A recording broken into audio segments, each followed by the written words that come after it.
All right, today I have on Busy. I am Sophia from WCXS, the Steel Eagle. Thank you so much for coming today. Of course, I'm so stoked to be here. So I personally have listened, but you just dropped your EP last Friday. And so, first of all, congratulations. And second of all, Thank I wanted to you. ask, how does it feel like between after it dropped and you're hitting charts and beforehand getting it all like recorded and released? Tell us a little bit It about that. it feels so good to finally have it out. I think I've been working on that out or that EP for so long. And it's funny because when I was writing those songs, I never looked at them as coming together as an EP. It was just kind of processing a breakup and my emotions through it. So it was more of journal entries, and then I kind of as I came to a close on those like emotions and kind of processing that relationship, I realized there'd kind of been telling a story throughout. So we just decided to bunch it together and kind of release it so that people could listen through it kind of the same way I experienced it, which I kind of love to do with my listeners because it just welcomes them into my diary, basically. That is awesome. Do you have any plans? I know you say you love this meeting your like fans. Do you have any plans of adding any tour dates on now that your EP is dropped? I I want to so bad. My goal is to get on a tour in the spring, but I just wrapped literally last night my first tour with the band Friendship. So I'm coming off of that and just ready to kind of sleep for a little bit. What do you guys have any like pre-show rituals that you do every show? I literally just did this in another interview, and my manager is going to kill me for saying it, but my literal one tour ritual, we call it a PSP, and it's a pre-show poop, and I love and that. we all do it. And that's my big ritual. That's important. You gotta make sure you're on stage. I love it. Mhm. Do you have any song that you loved performing in front of live audience because you have like a connection? I think my favorite one is I Don't Get Breakups.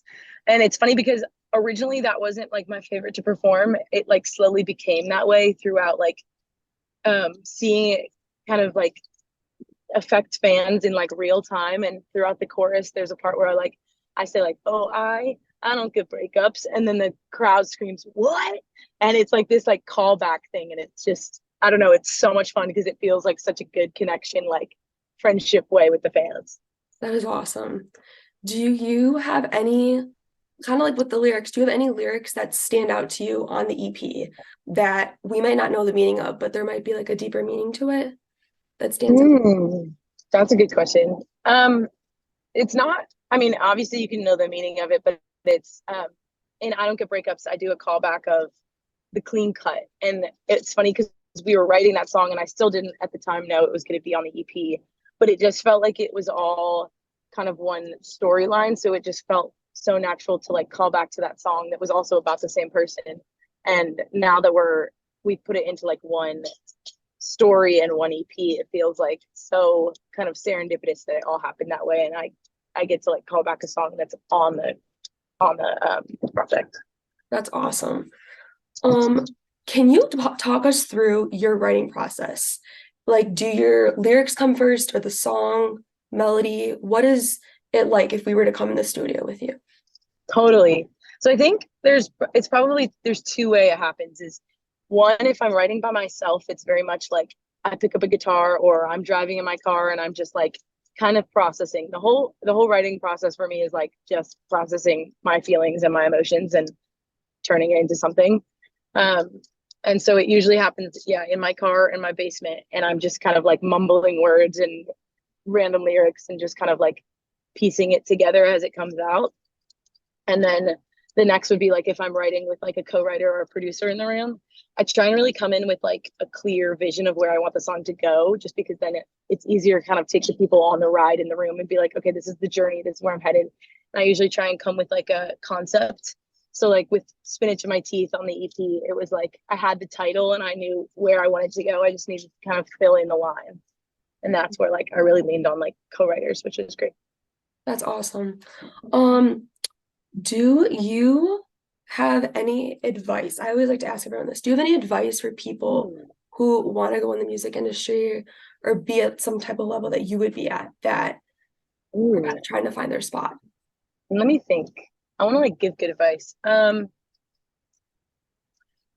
I think leaning into your authenticity is like really, really important. And I think I've learned that like slowly over time is that like as cliche as it sounds, like you actually are the only you. And so that's going to be what is your kind of ticket in the industry, because if you look at everybody else and are trying to emulate what everybody else is doing, whenever everything else is working, you're just going to be another carbon copy of what the industry already has. If you lean into what you are good at and what it makes you kind of weird and different, it's going to be so much more fun and you'll go so much farther. Wow, that's awesome. I love that.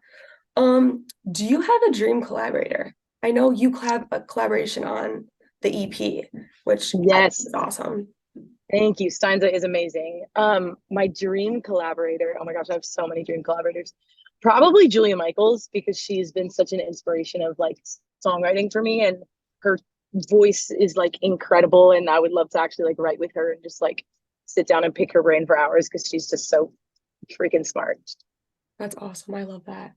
Do you have a favorite song by Julia Michaels that like hits with you? Yes, I've been like resurfacing her old albums, and currently my favorite one is Happy by her. Oh, I I love want to that say one can't too. I don't know when that one came out. It's a little bit old, but oh, it's so good. The chorus hits so good. That's awesome. Where do you think you would be if you were not in music? It's funny because before I like ever tried to do music, I wanted to be an Olympic swimmer. So I think I would be somewhere in the sports world.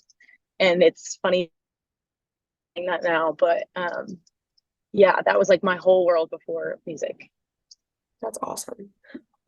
Do you have like back when you were a child, if we're gonna go back a little bit, do you have a memory of like when you were a kid and you first kind of discovered music and your passion of it? Yeah, I think the first time it was actually funny. It was my older sister. She learned how to play guitar and she was playing Taylor Swift songs, and I was like, I want to do that. And so my dad got me a like old Yamaha guitar for Christmas, and that was kind of the first like time where I like learned enough guitar where I could like play a Taylor Swift song and get through a whole song and feel like, oh, whoa, this is like not impossible to do, because you look at so many like incredible artists and musicians and it's like they're already incredible and you have no idea where to start and all these things, but like getting through one song on the guitar was like such a feat that I was like, oh, okay, it's like little by little. And so that would kind of give me the bug, to just like keep going and start writing. That's awesome. Do you like remember when your songs were blowing up on TikTok like originally?